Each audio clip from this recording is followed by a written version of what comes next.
Hello, everyone. I was about to say good afternoon, but then I realized there are those who need good evening and others who need just good morning. So hello, everyone. We welcome you and we're very happy to have you with us for the event, which is long anticipated, very much expected, but still beautiful, important, and critical for the pedagogy of the American world today. I'm talking about the humanistic and holistic approach to education developed by Vasily Sukhomlinski. You see behind me the facade of the old building. That's his school. That's the school which I visited together with my students. That's the school where he worked 22 years of his life immediately after the war, starting from 1948, and then until the very day of his death in September 1970. Sukhomlinski lived in comparison with American standards today a very short life. He died before he reached 52. Here, it's considered dying young. But how many people dying at the age of 100 can boast of writing about 40 books, about 1,000 papers published in different languages, and his books to now, as of now, were translated into 55 languages. Who can boast of being a school principal, working every day with teachers and children, also teaching a kindergarten class, also teaching in high school, and also presenting at different conferences, having a PhD degree, and many, many other things. So he was unique. At the same time, he looked very shy, very quiet. He was never a charismatic leader the way we are used to thinking about charismatic leaders, but he was very present. And when in the late 1980s, I visited, published together with my students, almost 20 years after his death, his presence in the village, not to say in the school, was everywhere. People remembered him, people knew about him, people were talking about him with admiration. We visited the cemetery, the local cemetery. The gravestone was full of fresh flowers. First time I started talking about Sukhomlinski to the American school principals in 1990, when actually participating in my first American conference at the University of Notre Dame. By coincidence, Adasha Nervais, who is facilitating this event together with me, is also professor at the University of Notre Dame. Anyways, the pre-conference workshop was specifically for school principals, and I was asked to talk about someone who is most important and critical in the pedagogy of Soviet Russia. I spoke about Sukhomlinski, and I saw their eyes and the astonishment of 50 plus school principals in the room. They were really stunned with the ideas. The question came then, and the question which was asked many, many times afterwards, whenever I mentioned his name and his pedagogy, people keep asking why we never heard of him, why he's not part of the curriculum in American universities, why we never read him, why, what's happening. Without further ado, I want to give the floor to Sukhomlinski himself. We'll watch a short documentary about him, and we'll see him there. Ellen managed to put subtitles in English, so you will see and you will hear and you will understand what he's talking about. Okay, let's start.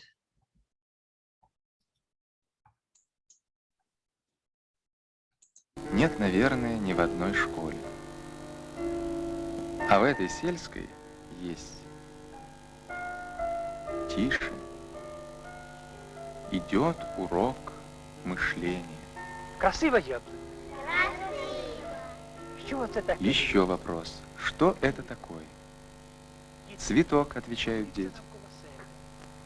Вот посмотрите на цветок, говорит учитель, и на песок. Сравните, чем они отличаются. Только не спешите, говорит он.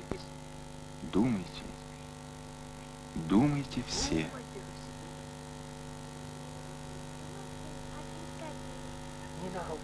Нина говорит, песок желтый, а цветок белый.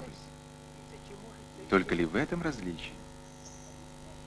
Нет, возражает Сережа. У песка нету корней, а у цветка есть корень.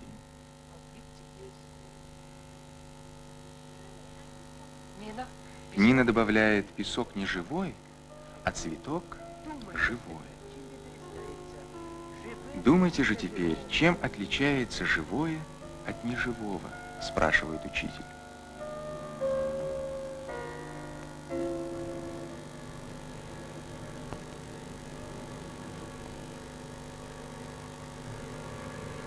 Песок и корень, живое и мертвое. Вы задумывались над этим? Вы спешите, вам некогда. Мы привыкли получать от общества все в готовом виде, и хлеб, и знания. И зачастую угасает великий дар природы — любознательность. Ми стурбувалися тим, що великий і всезростаючий потік інформації Педагога волнует, что огромный и всевозрастающий поток информации несет в себе угрозу. Знания, которые получает ребенок с экранов телевизора, кинотеатров, со страниц журналов, зачастую не являются толчком для мысли. И он старается развивать любознательность. Дети, посмотрите, кто тут живет. Пчелы живут. А что у них в ульях есть? Что еще? От як ти кажеш, що там? Маленькие бджоленята. Маленькие пчеленята. Хорошо, Нина сказала. Но скажите мне, как пчелы узнают, куда им лететь? Вот летят они далеко в поле. По сонцю. Вони запам'ятовують, на якому боці сонця, і вони туди летять. Можна і так сказати. Бджола запам'ятовує.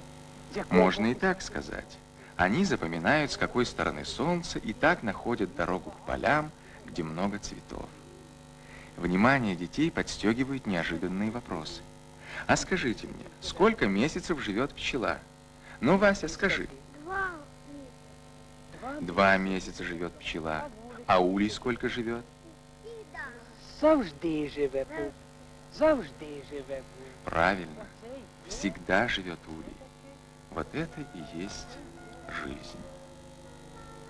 Що таке уроки мислення? Це, я б сказав, На вопрос о том, что такое урок мышления, педагог ответил так. Это, я бы сказал, путешествие к первоисточнику мысли и слова. Ребенок возвращается с такого урока с бесчисленными вопросами. Именно потому, что он видит непонятное, осмысливает непонятное, у него возникает желание узнать и понять. А это и есть то, что мы называем любознательностью человека. Удивление будет мысль. Мысль порождает вопросы. Почему? Почему? Почему? И пробуждается фантазия.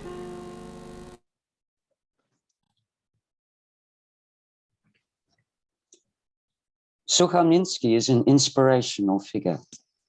He began working as a teacher at the age of 17 and continued teaching until he died just short of his 52nd birthday. For the last 22 years of his life, he was the principal of a combined primary and secondary school in the rural settlement of Pavlish in central Ukraine. He was more than a principal, however. He was an educator who inspired a whole village and ultimately inspired teachers throughout his nation and beyond. Sukhomlinski was a reflective practitioner who wrote extensively about his experience. He used to get up at 4 in the morning and write his articles and books until 8. At 8 o'clock, he would go to the school entrance and greet all the students as they arrived. During the school day, he taught Ukrainian language, worked with a preschool group of children aged 5 to 6, and mentored teachers, as well as being responsible for the administration of the school. After school, he was involved in a very extensive extracurricular program and ran a program to educate parents about child development and child psychology. Sukhomlinski's books are very readable. I would recommend that school teachers begin by reading his masterpiece, My Heart I Give to Children. It describes Sukhomlinski's work with a group of 31 children over a period of 5 years. As a school principal, he missed having his own class, and he decided to start a preschool group, which he taught himself. He invited parents in the area to send their children to school a year early, when they were 6 years old.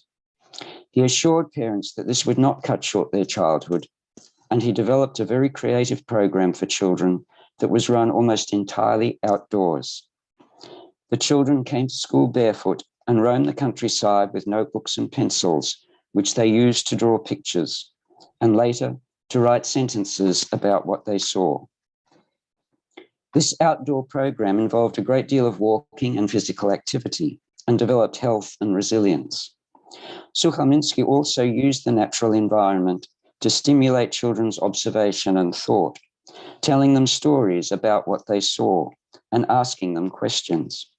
Soon the children were making up stories of their own, which eventually they learned to write down. Sometimes they rescued injured wildlife and cared for it. Sukhomlinski also taught them how to fashion a folk pipe from the branch of an elder tree and how to make music with it.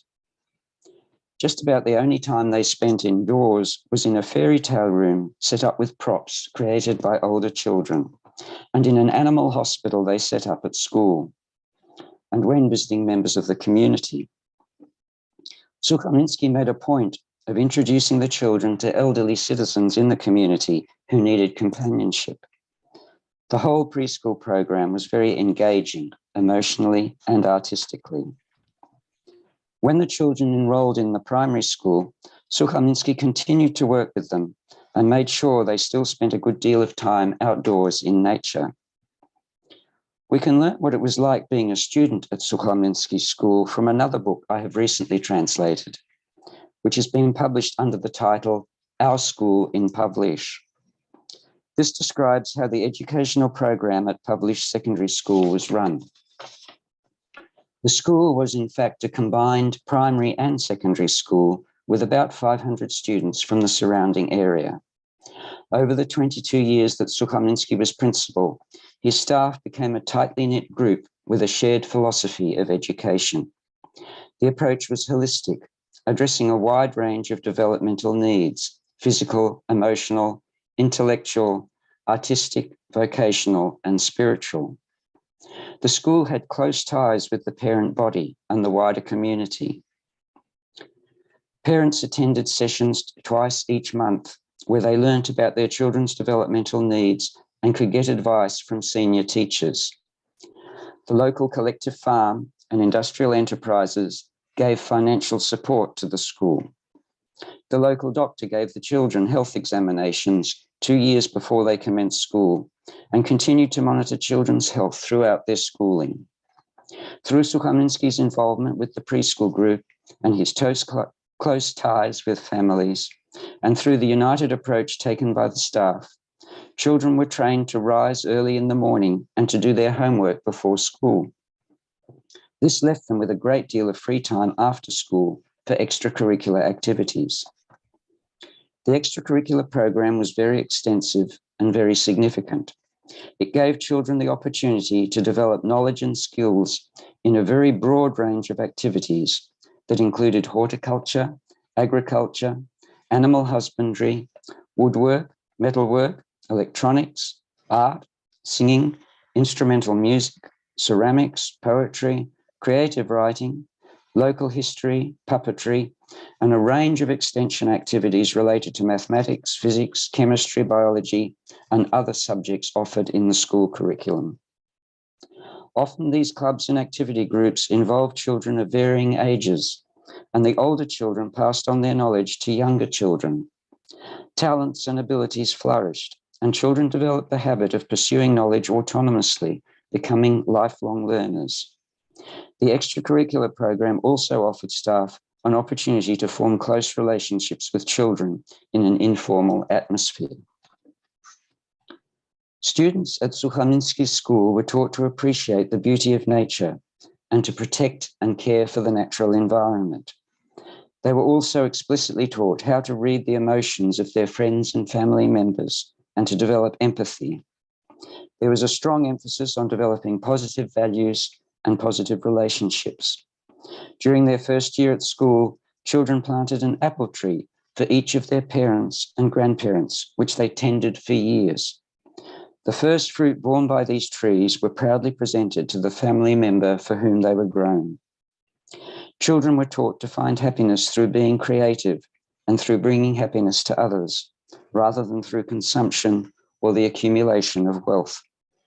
The whole education program fostered the qualities of curiosity, empathy, and creativity, and was deeply rooted in the natural environment. I believe it could be taken as a blueprint for education in the 21st century.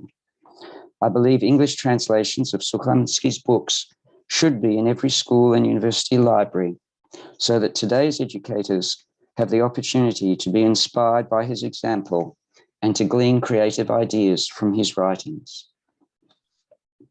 Thank you very much, Alan.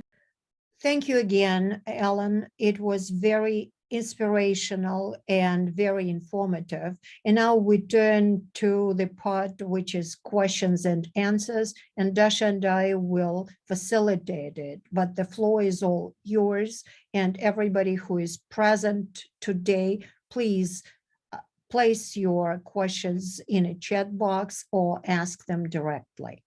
We can proceed with that. Alan, I have a question. I wonder if you missed some parts of the book when translating it to the Western readers. Yes. I mean that Sukhomlinski was a communist, and he became a member of the Communist Party when he was at the front of the Second World War and the Great Patriotic War in the Soviet Union. And there are a lot of parts in his books and in the book you translated about Polish secondary school. There are also parts of communist ideology that is taught to children. Have you left them in the book or just put the dots when you were talking about his views on, well, there are a citing of Lenin and other people. Yeah. Yes. I'll talk about both books because My Heart I Give to Children is quite interesting too in that respect. With My Heart I Give to Children, Sukhomlinski's daughter, Olga Vasilyevna, went to the archives and located the original 1966 manuscript of My Heart I Give to Children. And she produced a new edition where she showed exactly what was in the original manuscript, what Sukhomlinski had been forced to add to it, and what he'd been forced to cut out of it. So with My Heart I Give to Children, I followed the 1966 manuscript.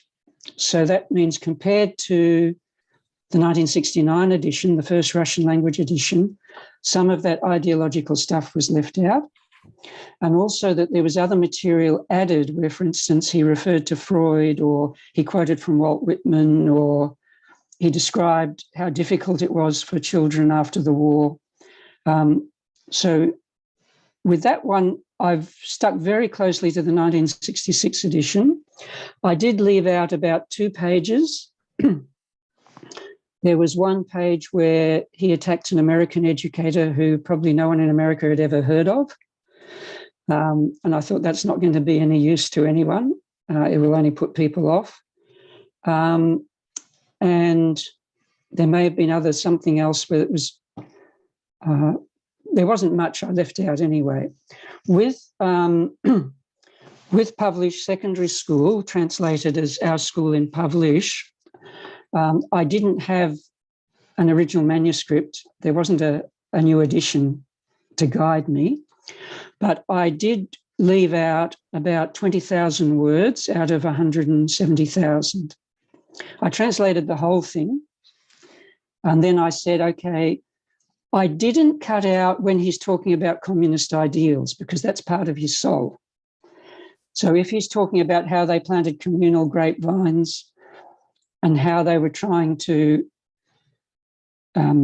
show communism in real life through sharing, and then I left all that in.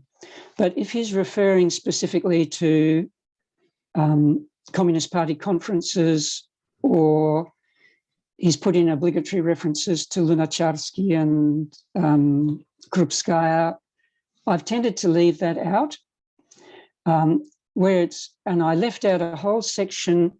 There was a whole passage on social orientation where it was quite interesting, because the students were involved in heated discussions about how they could be like Pavlik Morozov, but the whole terms of reference were just so foreign. I thought that's, if anything, it's going to put people off. So there were, in published secondary school, I did leave out more of the strictly ideological stuff, and stuff that would not be relevant to an American audience or English or Australian audience. So I tried to package it in a way that the essential ideas were there and not much was left out, excuse me, but that those things that might put people off, I left out. So if there are scholars who are especially interested in the history of Soviet education, want the full version, I'm happy to send them the full version, which I have translated. But the published version at this stage does leave out some material. Excuse me. Thank you. Rupert Collister gives us one of I'm sorry, one of the quotes he loves. A person is being truly educated only when they pass their knowledge, experience, and mastery on to someone else. One only begins to sense one's creative powers and abilities when one enters into moral relations with another person and becomes concerned with increasing their spiritual wealth. Yeah. And so thank you for that. I did highlight moral relations, but it didn't come through in the text box there. But you know, I think so much of Sukhomlinski's writing is so powerful. I mean, I've been, as I say, a fan for a long time of Alan's work in this area. And that quote has really guided my own teaching ever since I read it in, what was it, 2000 or something, after Each One Must Shine. Alan, can you say something about his emphasis on spirituality? Can you say something Yes. about that? Because Yeah. I think we associate communism with kind of anti-religion, anti-spirituality. That's very much not the case. And Sukhomlinski's idea of spirituality would not be the same as a Catholic monk or a yogi either, probably.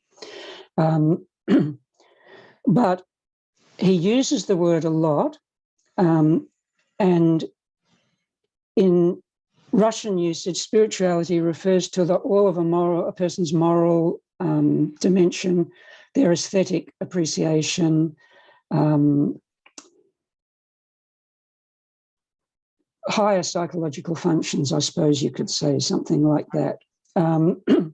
So it isn't used in a religious sense, but if you look at Sukhomlinski's life and his personal example, and if you look at his feeling for nature, And if you look at the poetry that his children wrote about nature in My Heart I Give to Children, it's hard to think, I think spirituality is an appropriate word to use describing that, even though Sukhomlinski himself was an atheist.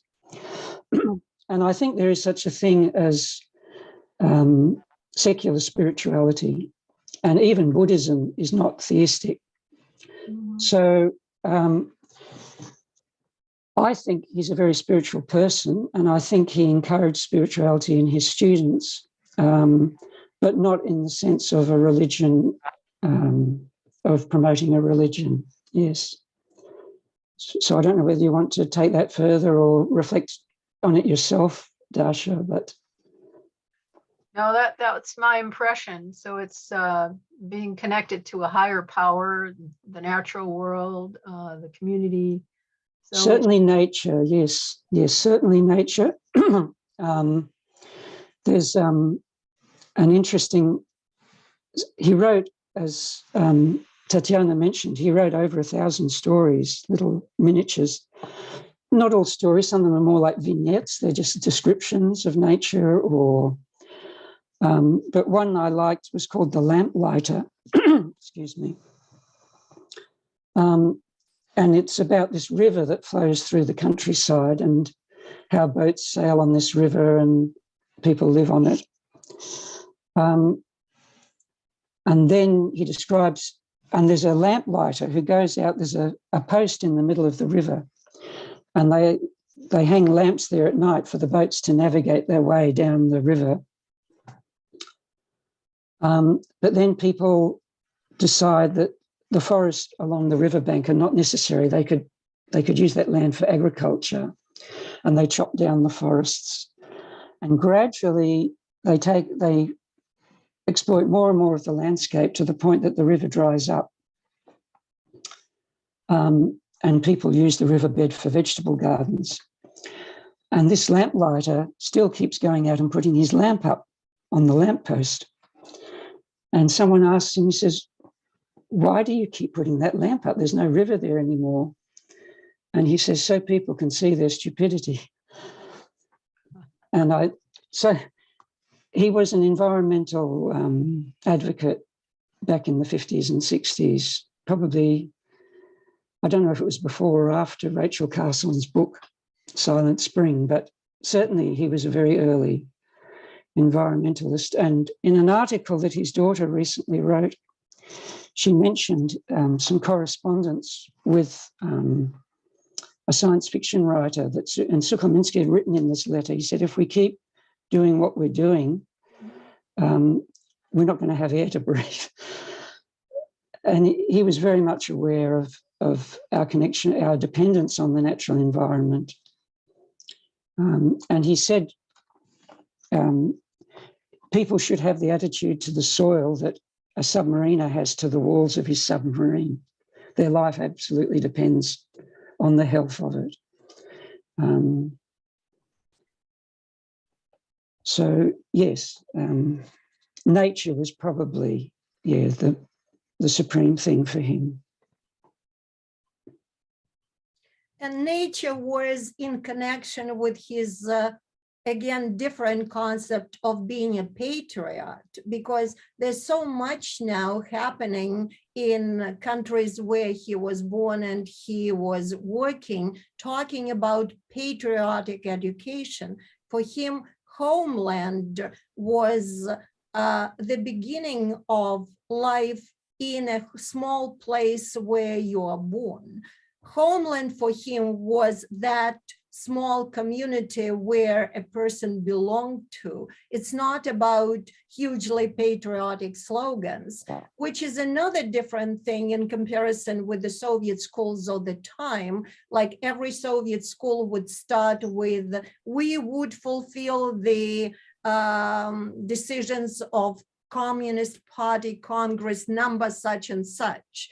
And then numbers would be changed every 4 or 5 years. But his school would start in the lobby of the school, even at the time when we were visiting it 18 years after his death.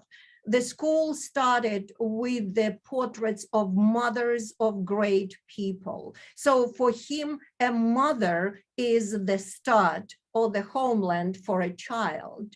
And this kind of respect and love, which school should instill in every child, the feeling to the mother, to the person who gave birth to, is so very important, and practically doesn't exist in our schools today. When we talk with children, we talk about different things, which are like big terms and big concepts, but we forget most natural and most fundamental, like love to your family, to your mother. And as I said before, and I think that's a very important melody, if you wish, in each of his stories and books, that is how to actually develop a loving and caring person. But if you are not prepared to love and care for your close family, like your mother, your grandparents, your parents, then how would you be prepared to care for the world, for the society? So this motif, if you wish, is very, very important. And I think this is something which should be taken and brought very widely to our schools today. This is something which is lacking today, right? Anyways, other questions? I can see a couple. Yeah, I can. Some of them are. There's one from Laurie Wright asking about whether it might, Sukhomlinski's work might be relevant to working with marginalized adults. So I might comment on that. Partly because Sukhomlinski did take an interest particularly in juvenile offenders, and he visited prisons and corresponded with people in prison. I suppose I don't know a lot about that, but I can imagine that his personal qualities would have had an effect on people he met with, and that he would have been. One of the things he wrote about people who ended up in prison was often they had very impoverished childhoods in terms of what they were exposed to in the way of literature or culture or so I imagine he would have been doing anything he could to expose those people to some values and to some culture. But I think every educator has to work creatively in the context in which they find themselves. So there wouldn't be anything you could say that this particular technique's going to work or that's going to work. It would come down to the relationships that you built with those people and their individual circumstances and what was going to help them, and a certain amount of intuition and empathy. And Sukhomlinski wrote in one of his books just about schooling that a method that's appropriate in one case will be neutral in another case and absurd in a third. It just depends so much on the individual person and the individual situation. So I think probably the main thing that someone might get from reading Sukhomlinski would be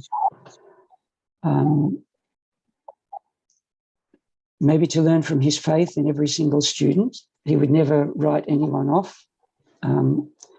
And from trying to empathize with those people and listen to them and respond to them and give them the attention that they need. There's a couple of questions about books. So all the books that I've talked about that I've translated are available on Amazon or from other online bookstores or to be ordered through your local bookshop. And I'll send out some information about those, and I'll talk a little bit about it at the end. The stories that he wrote, someone says, I wonder if they resemble some of Tull's stories. I've only published 19 of his little stories to date. And the next volume that I'm working on will be a larger collection of his stories. So hopefully in another year or two, we'll have a volume of those. But in the meantime, I've probably translated, I've had a newsletter that's been going for about 70 issues, and I translate about 4 in each newsletter. So there would be probably something like 300 stories available online if you download back issues of my newsletter, which you can subscribe to and which I'll talk about at the end as well. And some of them are like Tolstoy's stories. There's always a moral point to them, or some of them are more like poems about nature.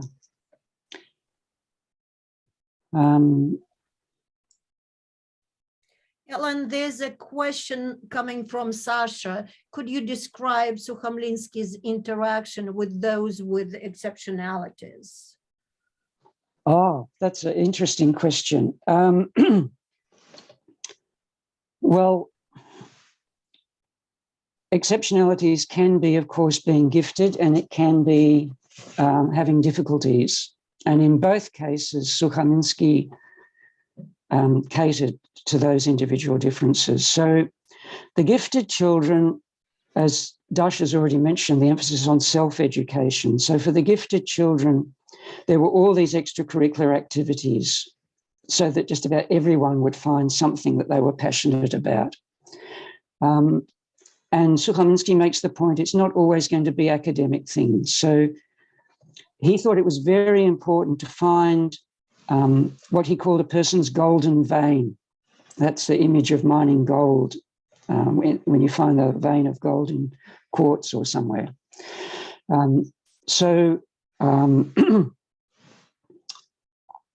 He mentions a case of a student who was struggling with their studies, but it turned out they were an absolute genius at grafting fruit trees. So that even experienced nurserymen wondered at how they managed to do what they did. So part of it was finding what people were really good at. And then there were students who really struggled. And he writes quite a bit about that as well. And he even published a volume, or there's been a separate volume published that gathers together material on that. It's called Difficult Children. So firstly, I think he wanted to make it concrete for these children. So he would take them out into nature and they would observe things.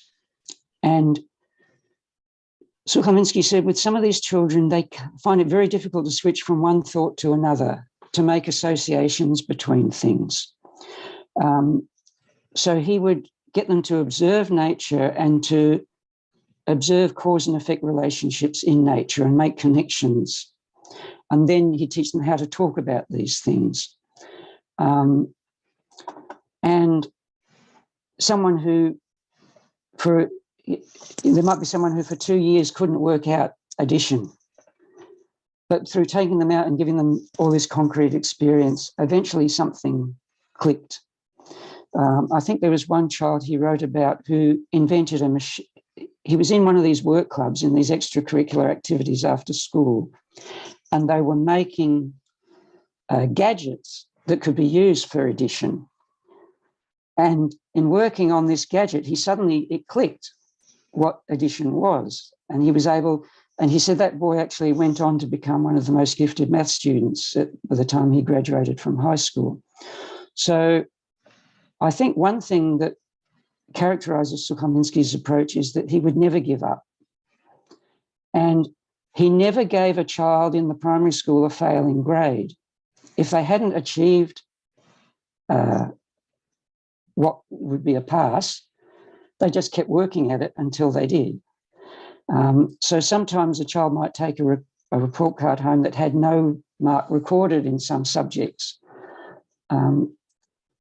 And the students and the parents realised that this needed to be worked on, but the child was never told you're a failure. So always they were given another chance to do work again, to repeat it again, to keep going, to keep trying. And he would never give up.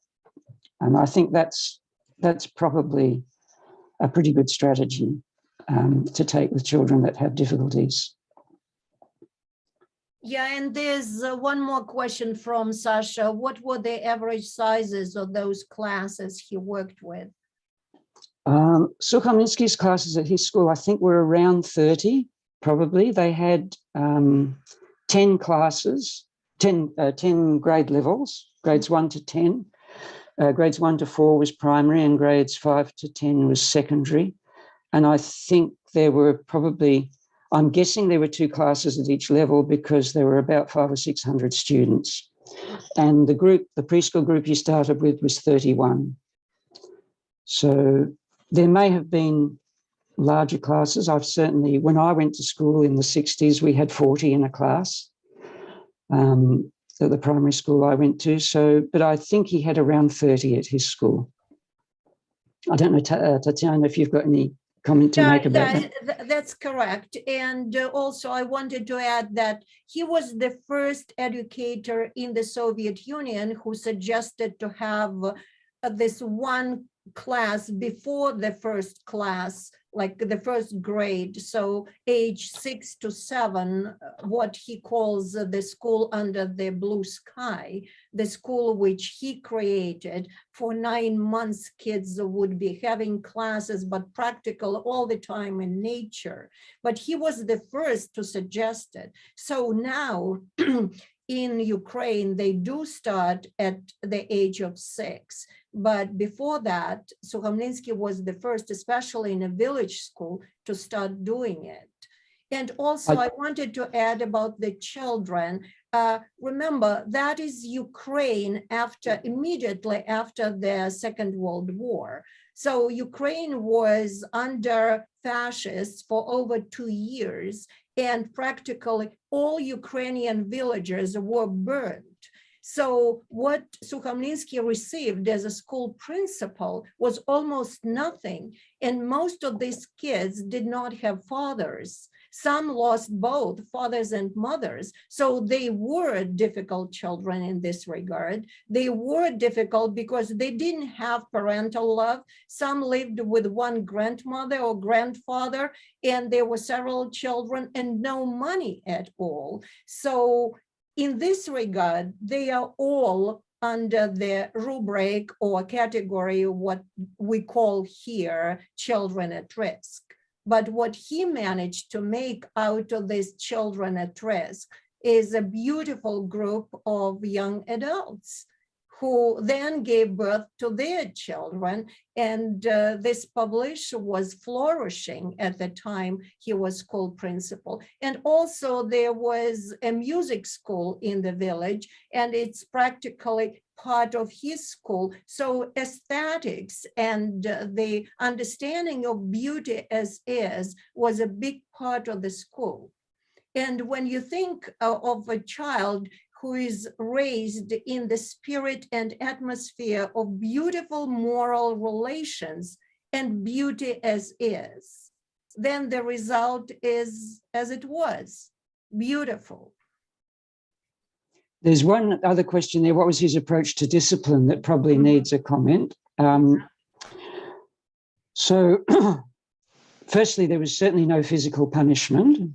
And Sukhomlinski, he was an extremely disciplined person himself, and he expected his students to develop self-discipline. So he certainly had high expectations of his students and of his teachers. But one of his quotations was, you can't force someone to think a certain way. I'm paraphrasing.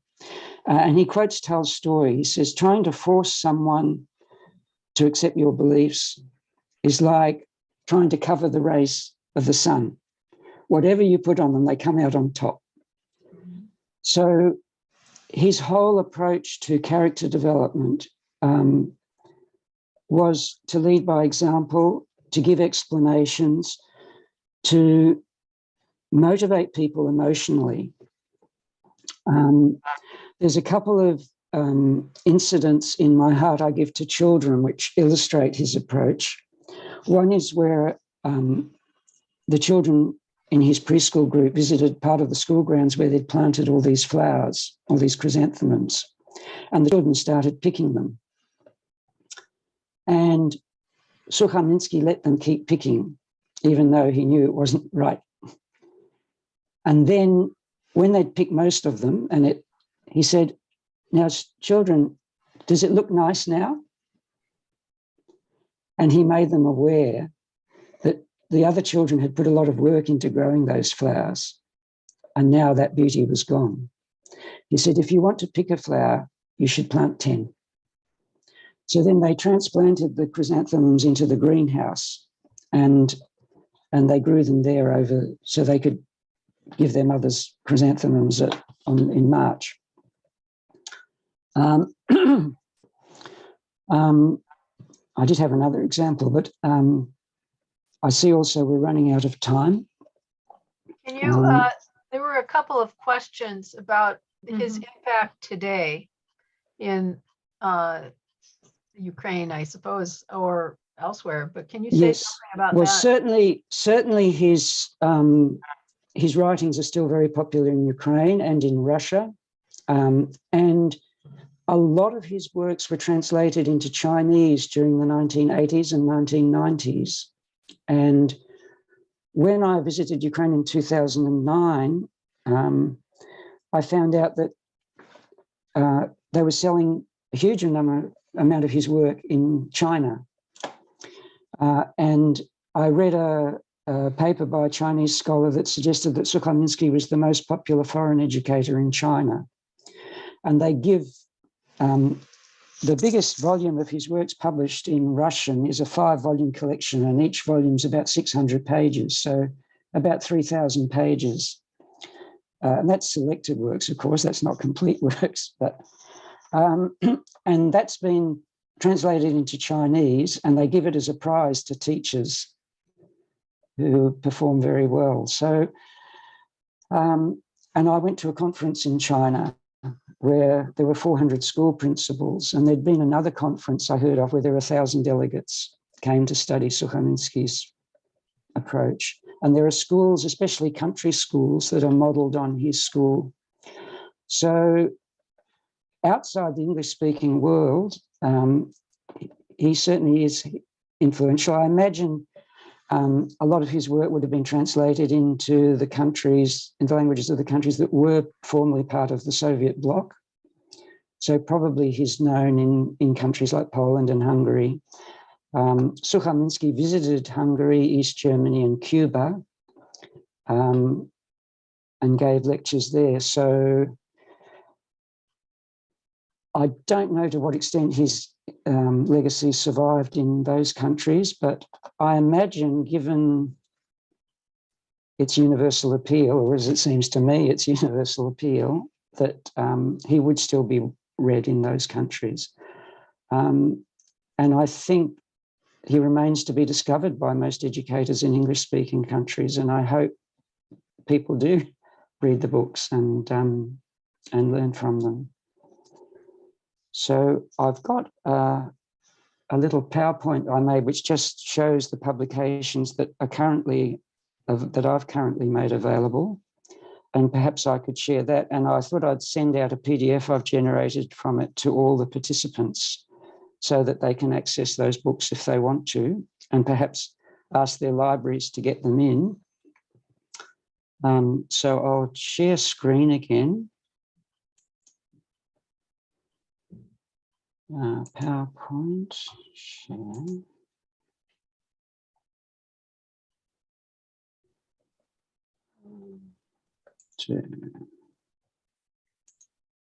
While Ellen is doing it, I wanted to remind you that in Sukhomlinski's Pedagogia, a very important part is a teacher as a role model. And I think this is totally missing today from our current pedagogy. Because if a teacher is not really the person who they can take example from and just look at as a moral example, then it's difficult to educate children in a moral spirit. So he himself was such an incredible moral example that it worked in his hands. But it doesn't mean that if you take his system and bring it to some ordinary school, it will immediately give positive results, because you need teachers and school principal working in this spirit and being such. And that's difficult. That's quite an accomplishment. There's another question here. How had the children gone on in their adult lives? I don't know much about it other than, as I said, they didn't want to leave the village. They stayed in the village and worked there. And that's a big result by itself, being countryside children. In the Soviet Union, in Ukraine, a village living was not considered the best type of living. So many children were leaving, many graduates.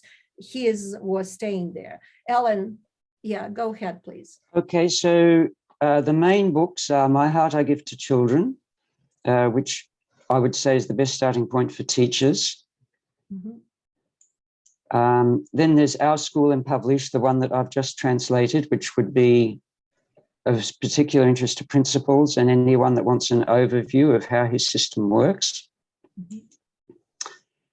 Each One Must Shine is my book about Sukhomlinski, which summarizes, gives a bit of his biography and his influence on other educators, and summarizes his main ideas. A World of Beauty, that's the one that has 19 little stories in, illustrated by students from Ukraine. And then there's the newsletter, which anyone can subscribe to. And if you Google Sukhomlinski, spelled Sukhomlinski, you will find my sites. So you'll find there's a site called The Holistic Educator. And there's also a little bit of information there about Tolstoy and Korczak, the Polish educator, who are also interesting. They were people that influenced Sukhomlinski. And as I say, there's a lot of back issues there that contain a lot of material that I've translated of Sukhomlinski's, including a lot of his little stories. And if you subscribe to the newsletter, then you'll keep getting new stuff each month that as I translate. So that's what's available. And as I say, I've generated a PDF from this PowerPoint, which I'll email to everyone. If you don't get it, I think I emailed everyone yesterday practically with the login details. So if you don't receive, I'll send out a bulk email again. If you don't get it, just email me and I'll send it to you individually. So thank you very much for coming, and to Dasha and to Tatiana for facilitating and lending their voices to mine to recommend Sukhomlinski's work to English-speaking educators, and to everyone who's set aside the time to participate. Thank you very much. Thank you so much, Alan. It's just marvelous. Thank you for your work. Thank you. Thank you. Thank you, Alan, and thank you to everyone. And if there are some urgent questions, I'm available, and I guess Alan as well. Is that That's right? Yes, I'm retired from teaching. I've got time to respond to any emails from anyone who's interested in Sukhomlinski. So any questions you have, you're free to just email me directly to my personal email and I'll respond. Or we can stay for a little longer, because this Zoom event is still available for us.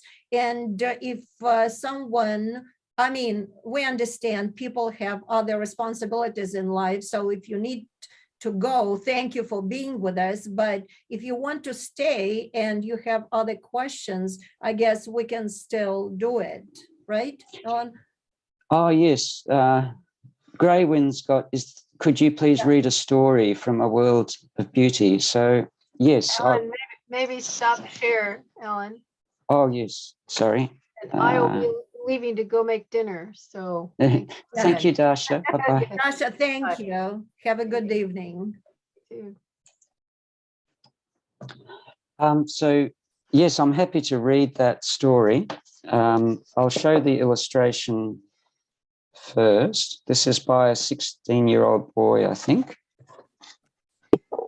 The illustration of the birds there. In English, they're called waxwings, these birds. And I'll just read. The story is called Who the Rowan Tree Was Waiting For.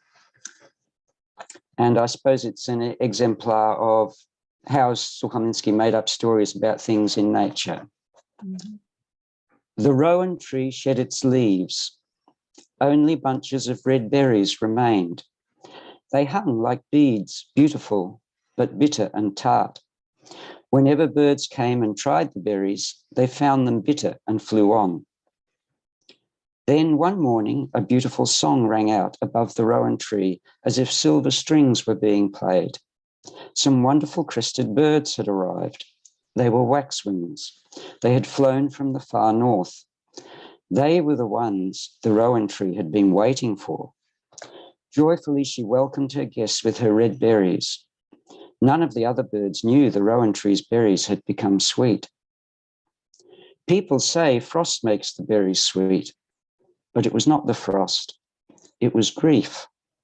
The rowan tree had waited so long for her dear guests, feeling sad, grieving, worrying that they would not come, and its grief made the berries sweet. So that's a sample of one of his little stories. Yeah, that's very beautiful.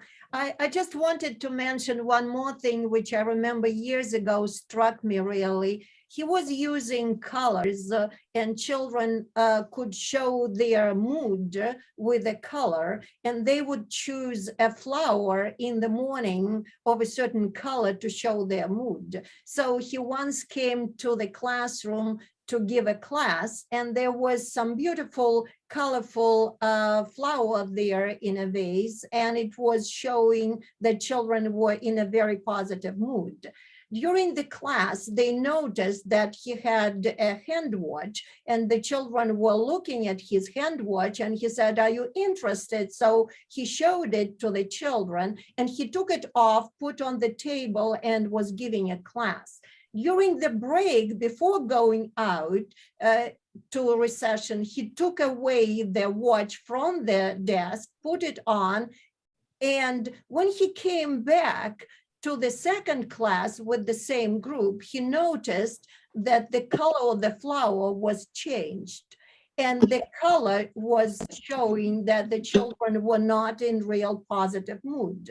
And he tried to understand why, and he had quite some thinking given, and then he asked the children, and what he realized, the children finally told him that the mood was changed because they realized he did not trust them with his watch. He took it away during the recession. He did not trust that they would take care of his watch, or maybe stole his watch. So the children had all these very transparent ways to show how they felt about the teacher, even at a very early age. And I don't think things like this happen in our public schools today. Like the teacher is open to the children's expression of how they feel about the teacher. This ability to give feedback to the teacher is so extremely important, I think. And that's another example of his pedagogy. Any other questions?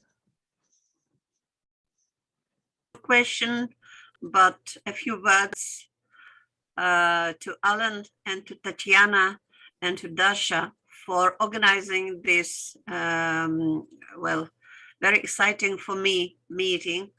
And thank you, Alan, for your tremendous work.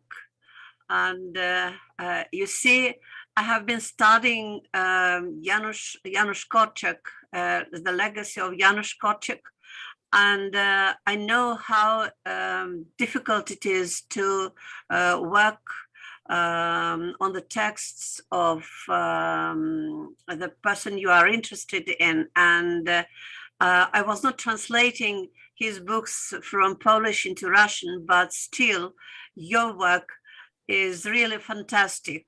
Thank you very much. I feel very much fascinated today. And I will tell my students, I'm going to have my lecture on Sukhomlinski very soon to my first year students, student teachers. And I will say that there is a person whose name is Alan Cockerill, who translated from Russian and from Ukrainian into English his works. And it is really very, very, very important that Sukhomlinski will be known in the English language world. Thank you. Thank you. Thank you. It is very early in Russia now. It is 1:30 a.m. and that's why I think I have to go to bed. Yes, that's a heroic effort. Thank you, Rosa, and good night. Thank you. Body. Yeah, and, Ellen, I have a question which I dare ask finally. How did you come to Sukhomlinski originally? Why did you start working at him on his books?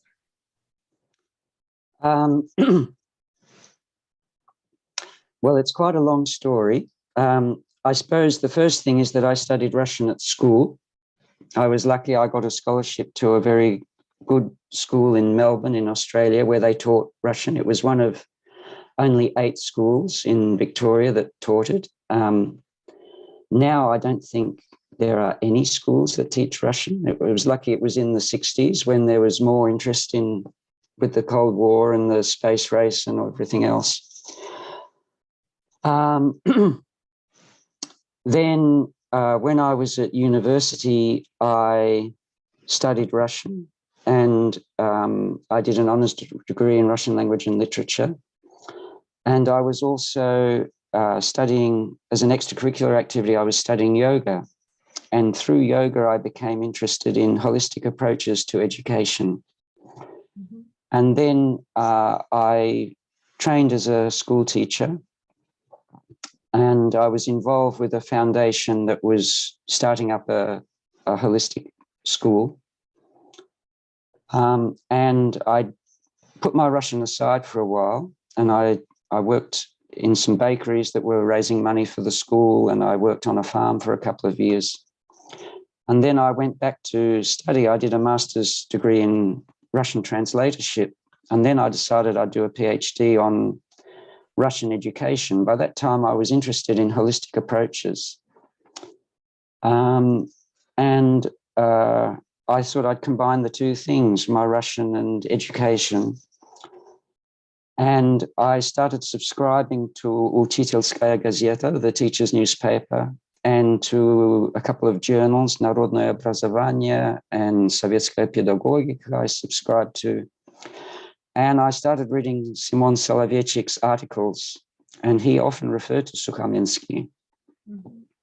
And then I was in a Russian language bookshop in Melbourne, and they had a 5-volume collection of his works on the bookshelf. Mm-hmm. So I picked off one of these volumes and just started reading. And as you know, if you read in Russian, there's a certain flavor you pick up straight away. There's something about his writing that really grabs you, and you say, gee, this man is really special, and what he's saying is really important. And before I picked up that book, I had been going to write just about the Soviet approach to moral education. But once I started reading his work, I thought, no, I'll just write about him.